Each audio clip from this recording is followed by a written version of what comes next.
Hey, what's up, Roxstars? It's Rox with a little bit of talk about what's at the top of the blogs. So let's get to it.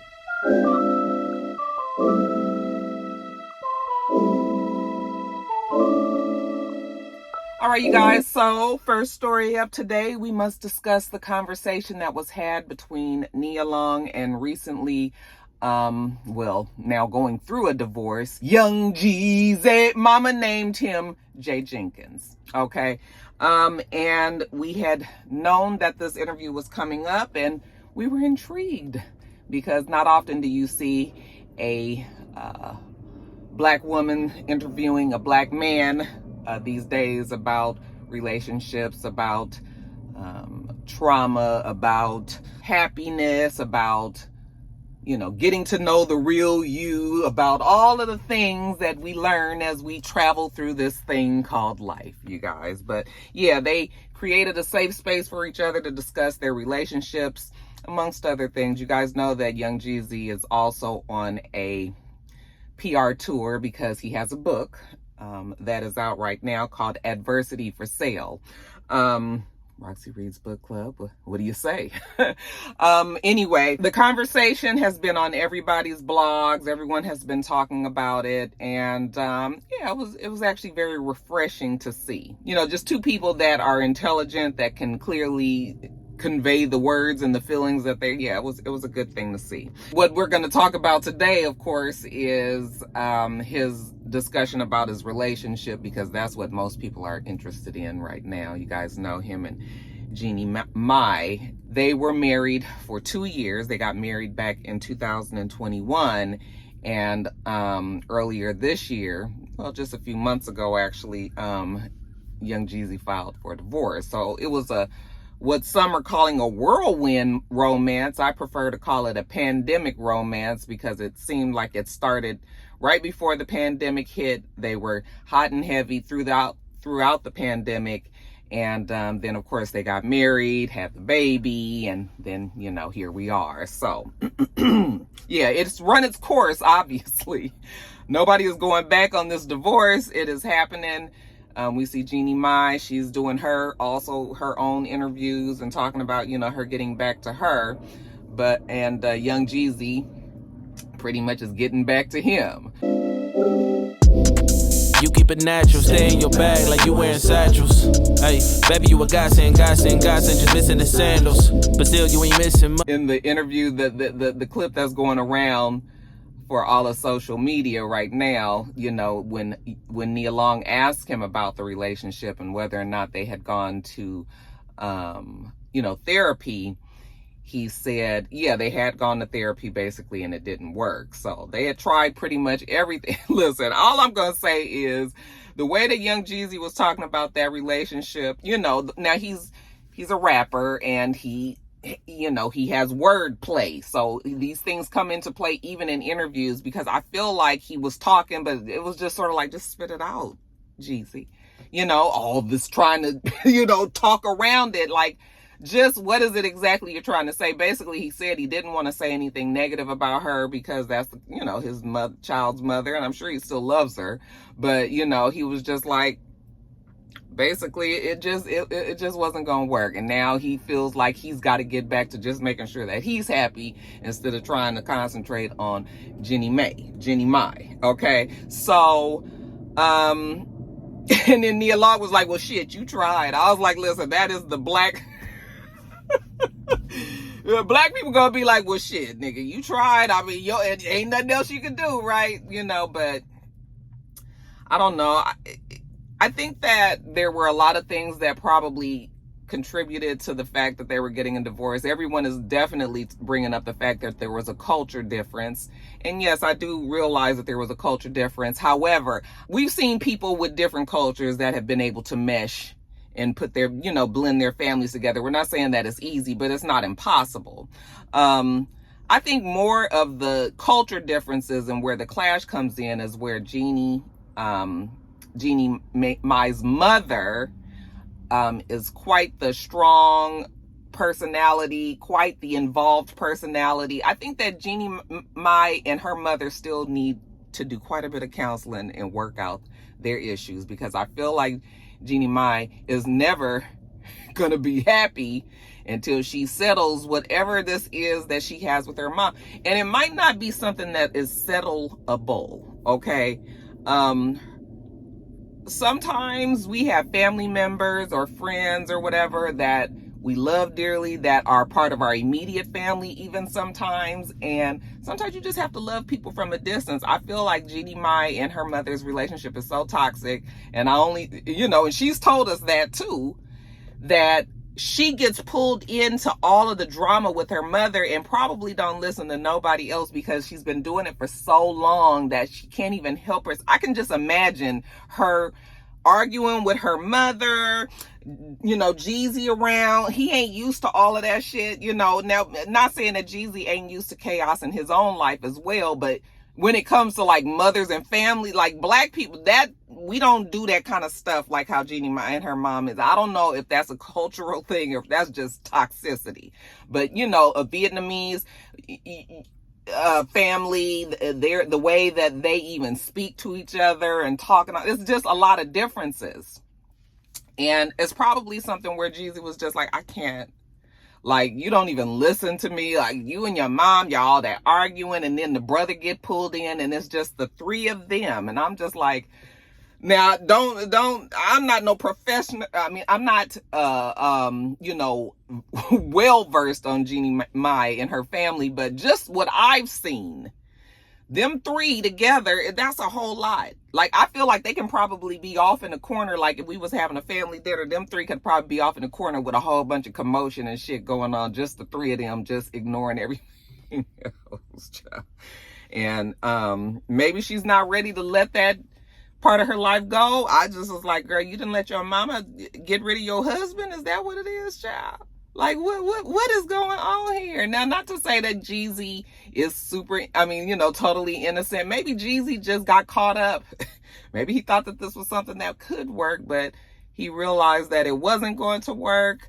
I don't know what made Jeezy finally just be like, that's the last straw, but something tells me that it don't have nothing to do with, sex and intimacy or any of that. I believe that it has to do with the chaos that surrounds Jeannie Mai's family. I really honestly believe that. Now, he's not going to come out and just say that, but I believe that is a lot of it. Jeannie Mai also has a strong personality too. So, just imagine all that. And then as this black man and this strong personality, and then the mama, the brother, all this. I know he got to be stressed about the fact that he has a daughter that she has to raise. Ironically, just yesterday she said that her greatest accomplishment will be raising her daughter. And let's hope that's true. Let's hope that it's not a cycle that continues, because if Jeannie and her mom can't get their shit resolved, and I know they say that they've resolved things, but I honestly was like, did they really? Because they still seem to be quite toxic with each other. I was watching, they have that Hello Honey YouTube channel, and somebody had told me to watch there was some argument that she was having with her mother. They were going to a therapy session, and she ended up deciding to put it on. It was a Zoom session with her family, her mom and her brother. And that alone was quite telling in how Jeannie and her family operate and all that. And I was just like, and every now and then you'd see Jeezy in the background. He looked like he was just over it. And I just really believe that really has something to do with it. Now she has a daughter, his daughter, that she's got to raise. If she's used to having this with her mother, what is she going to have with her daughter? So I'm sure he probably like, Lord have mercy, my child over there with all of that. But, he can't worry about it too much. He gonna have to make sure, because like somebody said in the comments the other day, Jeezy is in his soft snowman era. Okay. That's what he does right now. His voice is, Jeezy has always been sexy, hands down. I still wonder what might have happened if him and Keisha Cole stayed together. Y'all remember when they were together? Yeah, it's going to be interesting to see how that plays out. But do I believe that there is any hope for that relationship to get back together? After I saw that interview with both of them, With Nia and Jeezy. No, I don't believe it. I don't believe it. Boy, motherfucker ain't look more done than he do. He is over it. Okay, you can tell by the body language, the way he looks in the face, everything. He's like, that's it. Period. Okay, I don't know. He might be that kind of person, you know, like you young people say now, standing on business, just all anyway. So, yeah, but. You know, the whole talk right now is just like, well, damn, Nia, you single, Jeezy single. Like, well, you know, maybe we need to entertain this. And it's always good to see them too. You know, they're both very good looking people. And yes, I mean, yeah, aesthetically looking at those two, absolutely. In real life, I don't know about that. You know, let's not get carried away. Like Nia, they say is a whole lot. And then you get one whole lot person with Jeezy, who probably has the potential to be whole lot too, and you put them together. I don't know. That might be, he might be just going from Jeannie, who's one version of a whole lot, to Nia, who's another version of it.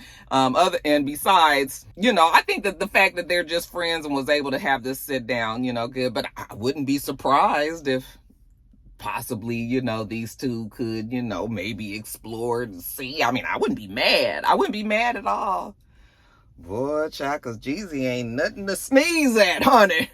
And, you know, Nia's a beautiful woman too, older woman, you know, my age, you know, maybe she could teach him a few things. Like, you know, I wouldn't be mad at the union. That's all I'm saying. But no, I don't think that they'll, go there. But I mean, time will tell, right? But yeah, I mean, you guys have to let me know what you thought about the interview. Yes, there were other things that was discussed. I mean, he's had a very interesting life, to say the least. I mean, he was the snowman. You already know what that meant. So, you know, at least there's some part in his life where, you know, the criminal element was quite strong and was going on and all. And we've heard a lot of stories about young Jeezy. I mean, substantiated stories that are true. That's, you know, so Jeezy, you know, he for real on them streets too. So, you know, that's why I think the book is actually going to do very well. And I like that. I like the idea of I don't know, is Nia starting like a interview channel on YouTube? You know, I know that the strike is over. We're going to talk about that in a minute. The strike is over. And so everybody is going to be getting back to,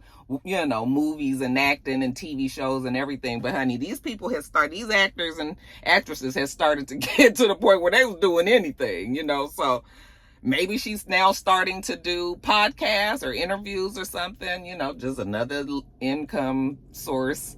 I wouldn't be mad at that either, you know. I mean, if anything, if that strike didn't teach us anything, you know, we would know that a lot of these actors and actresses is living check to check. Not that I thought that Nia Long was, but you know, a lot of them are. So anyway, we'll talk about that later.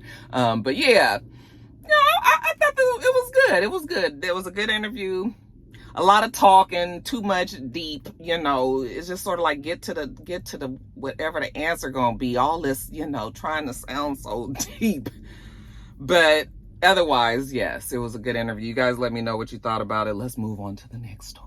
Put your hands on my back, just a different touch. Put your ass on my plate, I don't skip the lunch. I don't skip the brunch, not the dinner neither. Okay, And so we the had next to close story is the ending of the SAG-AFTRA actors strike. Okay, actually the strike ended as of 12:01 this morning, Thursday morning. This is November the 9th. Yesterday we were told that, yeah, they did reach a tentative deal. This deal is going to last somewhere around 2 to 3 years. Then they're going to go back to the table. But for now, looks like everybody is happy. Okay, I actually saw a clip with Tyler Perry, who was on Gayle King's show, you know, her CBS show in the mornings, and he was talking about that before they even announced that they were accepting the deal.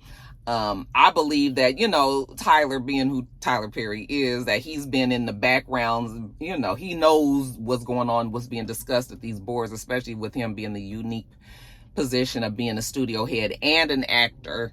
Okay, that he sees both sides. And he was saying just like, They need to go on and accept the deal that they're putting on the table right now. Okay, this is the best that we can do right now. Go back and renegotiate in a couple of years, but let's make this happen. Let's put the people back to work. Let's let these studios make money, these actors, these actresses, all the staff and the crew and all that. Let's get everybody back to work. Okay, so these motherfuckers, like I said, can get off the goddamn game shows, so they can stop writing autobiographies, and they can stop creating all these damn podcasts.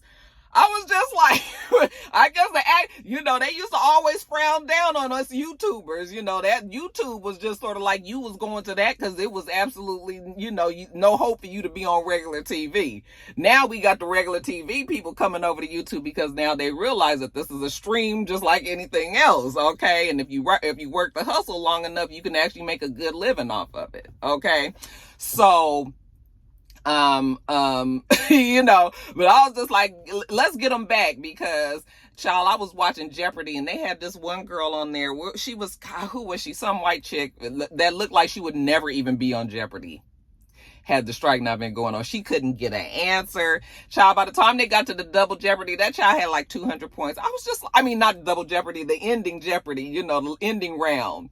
She had about $200. I was like, girl, what you was at the whole time? She stayed negative, everything. So I was just like, yeah, I'm gonna need everybody to get back to work, okay? And so they said that they did accept it. This was the longest running actor strike in Hollywood history now. This one lasted for 118 days. And people were starting to get nervous. It was just sort of like the studios was just like, just a couple of weeks, not even a couple of weeks ago. I feel like last week, I remember seeing Fran Drescher being very disgusted and upset about what they had come to the table with. So when I had saw that last week, I was feeling like, oh my gosh, that sounds like it's going to be a whole lot more, time before they can figure out something. So the fact that they were able to get that work done in a week or so, give or take, and actually, mesh it out and make sure that everybody was happy, hats off to everybody that was involved, that was sitting at that table. So now what did they agree to? Let me read it to you guys. The first ever protections for actors against artificial intelligence and a historic pay increase. The deal will see most minimums increase by 7%, 2% above the increases received by the Writers Guild of America and the Directors Guild of America. The deal also includes a streaming participation bonus, according to an email sent to SAG-AFTRA members, as well as increases in pension and health contributions. The union said the contract is worth more than $1 billion in total. Okay. So, yes, a very good deal. I guess we would have to hear from the actors and actresses out there, that, whether or not this is like truly something that is going to make a large difference in their pocket. So if I have my rock star, actors and actresses out there that belong to SAG-AFTRA, please, the motherfuckers, y'all that's just out there, at the community play, thank you, but hold off, okay? Let's just get the ones that really know about it.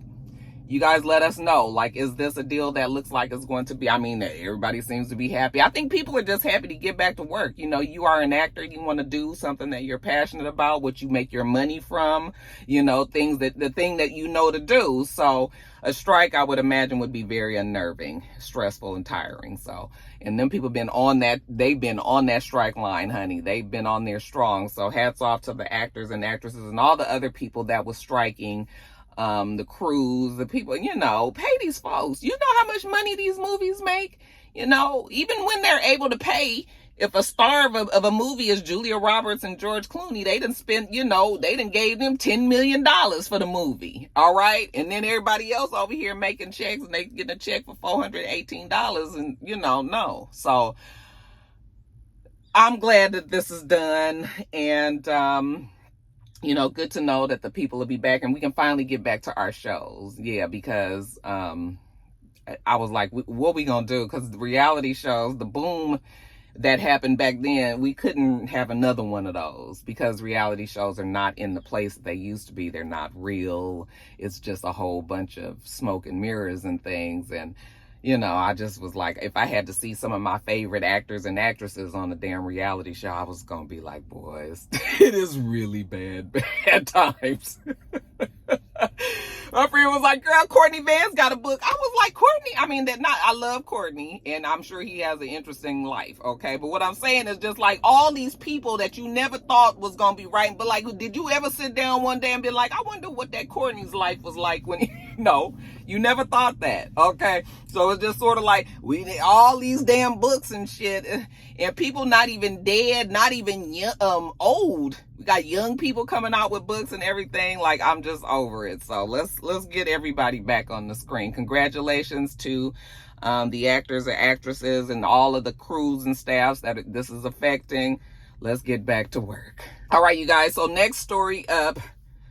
Child, this hair.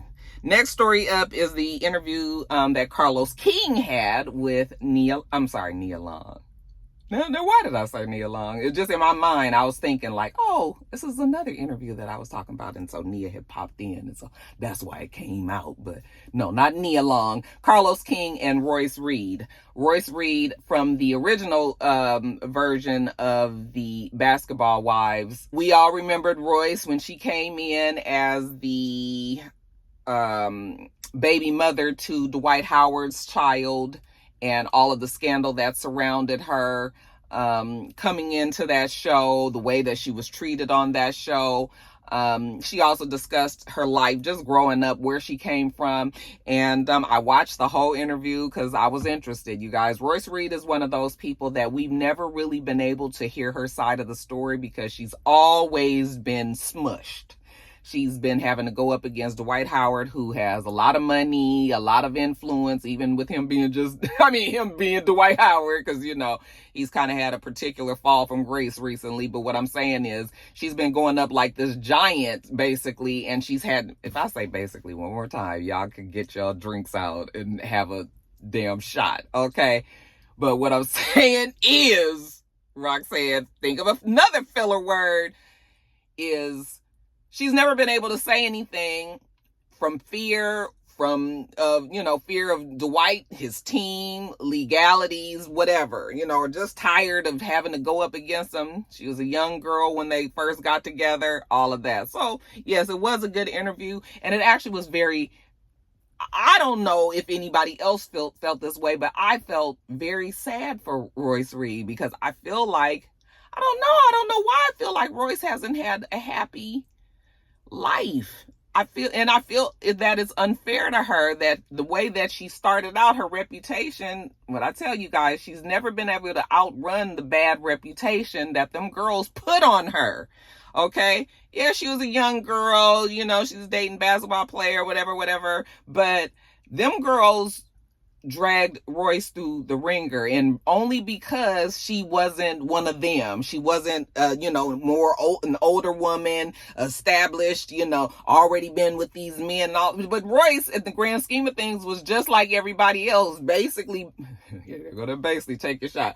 Another dang on baby mama that was on that show. She wasn't married. Evelyn wasn't married at the time. Shawnee wasn't married. Nobody was married. The only ones that was married on that original season was Malaysia.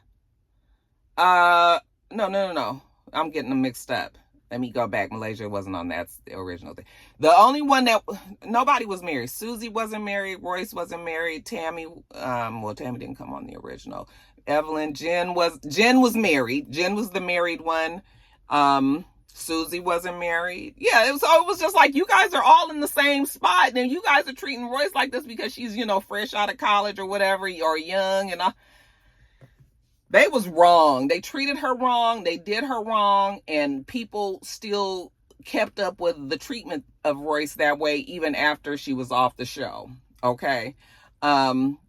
But just even hearing her life leading up to the show, I don't know, you guys, I was just really sad when she was talking about her sex life and her not having an orgasm until just recently. I think she said she was 40.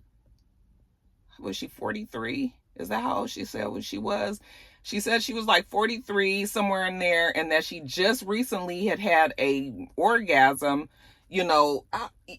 when she was like just a few years ago, from penetration, but even before when she was just doing it herself. I'm sorry, I forgot to give the disclaimer, but this is the last of the sex stuff. But when she was saying that she could only do it herself, it was just like, even when you was doing it yourself, you wasn't getting no orgasm. Like, what is going on? We just down there fumbling around and, come on, girl, But when I just felt so bad for her. And then she was talking about being sheltered, and that was when she went away to school, and then she wanted to be just like her parents, who had just been, had been married for a long time, and like that's what she felt was ideal. So she clung on to this one boy, and she was with him, and she thought she was going to be with him, and then as fate would have it, she wasn't with him, and then she ended up with Dwight. And she probably has some regret, because she even said, you could see it in her eyes when she said that she, that was the one of hers that got away, basically, and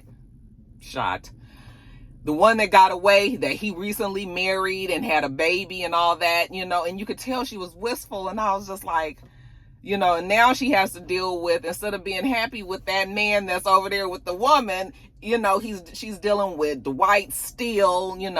They have, their son has challenges, them two are challenged, Royce and Dwight, the relationship that they have is extremely contentious, has never been smooth.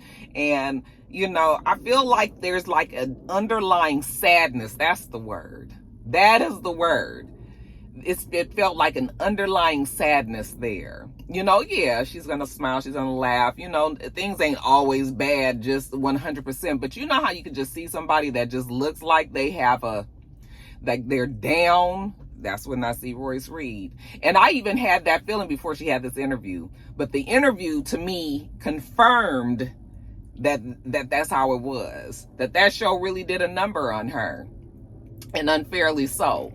And really, Evelyn and them, they've never apologized. They need to apologize to her, because they were horrible. And just hearing her and talking about how things we already knew, we knew that they all ousted her. They iced her out. Nobody would record with her. They were like the originals reality show to really effectively ice out somebody. Okay. They just refused to tape with them. And then if you don't tape with anybody, then you can't be on the show. So they were really kind of like the first original show where the cast decided to do something like that. And they just would not work with Royce, and, Shani and Evelyn, we've heard so many people say that those two together, were the problem. And we knew that, but to hear people just confirm that time after time after time again, and now we've got the originals that are back, and, they done got Brookie, and they done pulled Brookie in with, with all of that. And it still feels very cliquish. And but the interview actually was sad to me. The second half, looks like we're just now getting to really her relationship with Dwight and how all of that was going. We just about to get, I imagine this second part of the interview is probably going to be very emotional, because, Dwight's had their issues, and then, she's going to talk about whatever. If they talk about Dwight, they probably are going to have to talk about the son. I don't know if we're going to get that deep. We're going to see if Carlos is willing, or if she's willing to even broach those subjects and talk about those things. But yeah, what did you guys think about the interview? Did anybody else get that same feeling about Roy? She seems to be a very sweet girl. Okay. I feel like she got a rough start because she was extremely naive and trusting, and thinking that, Shani was going to be her homegirl and her friend. And Shani like shot her in the back, like stabbed her in the back, and not saying that Shani was the full reason, but Shani had a big part of the way that Royce Reed has been perceived, from here, from then up until now. So, but yeah, she still looks great. She still dances. She's a very talented dancer. I haven't seen her acting, but hell, the way all these other people with these Tubi movies and the All Black Entertainment and all the other new channels, these streaming channels that, have started up. I mean, she could at least, make a living. That's what Erica Mena was doing. People are doing things like that over there. So, maybe she can get her foot in that way. And go on. But yeah, that interview made me sad. I just was like, she's just been treated so bad and so wrong for so long, you know. And even when he said, people, you know, the people want you, the people still are interested, they want to know. And she was just like, oh, really? She's like, I don't think so. I don't really have that many followers. Like, and I also love the fact that Royce was not going to let Carlos like gas her up. She was just sort of like, no, I mean, I know you say that and all, and I know everything is Hollywood and oh my God, Royce and people, oh my God, they love you. But she was just like, I mean, it don't feel like that, you know? So she was like, no, the reality is that I have had to deal with a lot of unfair treatment even after the show because of the shit that they said on that show. She's had to deal with all that time. So yeah, very, it was an interesting interview. You guys will have to let me know. Now, if you haven't watched the interview, let me just warn you that Royce is not, like, you know how some people are really good with telling a story and it keeps you engaged and you like, you know, this is the beginning, this is the middle, this is the end. You ain't gonna get that with Royce, okay? Royce is like that friend that you be on the phone with and they go all around the story to get to, you be like, girl, you know, you got to work hard to stay focused on the conversation because you'll be like, it was me and Tanya and Michelle and we went to, where was that? Well, I think that we had went to the mall and we was in Rainbow. Yeah, we was in Rainbow and then when we had come out, then we had saw Dwight.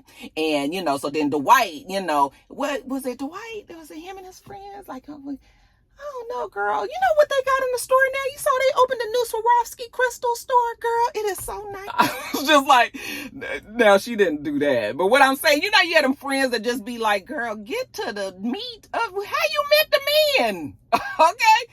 How did this happen? So, yeah, she going to take you all around the story, you know, and get off track and then come back to it. And then she going to say something that ain't got nothing to do with nothing. And you going to be like, so, well, I'm not following. And then Carlos going to have to ask the question because he ain't following either. And then she going to correct it and figure. Yeah, so it's one of them. But with that all being said, yeah, very, I don't know, just emotionally telling interview for me. I'm gonna watch the second half, but you guys will let me know what you thought about the first half of it. Okay? Next topic. Centimeter, getting in between this, so you two turned up. Never turn down though, when there's big energy, when I come around. All right, you guys, so you know the internet streets has been talking all this week, you know.